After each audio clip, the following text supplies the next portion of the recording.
রাত তখন ৩টে। রিমির বাসায় শুধু সে আর তার ছোট ভাই তানভীর। বাবা মা গ্রামে গেছেন কয়েকদিনের জন্য।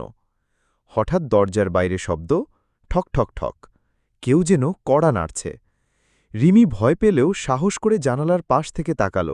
কেউ নেই। ভাবল হয়তো বাতাসে কিছু লেগেছে, কিন্তু মিনিট ৫ পর আবার সেই শব্দ। এবার দরজা খোলার আওয়াজ। রিমি ছুটে গিয়ে দেখে দরজা খোলা, অথচ সে স্পষ্ট মনে করে তালা দিয়েছিল।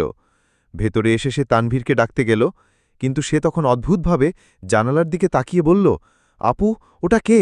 ও তো আয়নার মধ্যে দাঁড়িয়ে আছে, কিন্তু ঘরে তো কেউ নেই। রিমি আয়নার দিকে তাকাতেই কেঁপে উঠল। এক নারী, লম্বা চুল, সাদা কাপড় পরে আয়নার ভিতর থেকে তাকিয়ে আছে। মুখটা অস্বাভাবিক ফ্যাকাশে। রিমি চিৎকার করতে গিয়েও পারল না, গলার স্বর যেন হারিয়ে গেছে।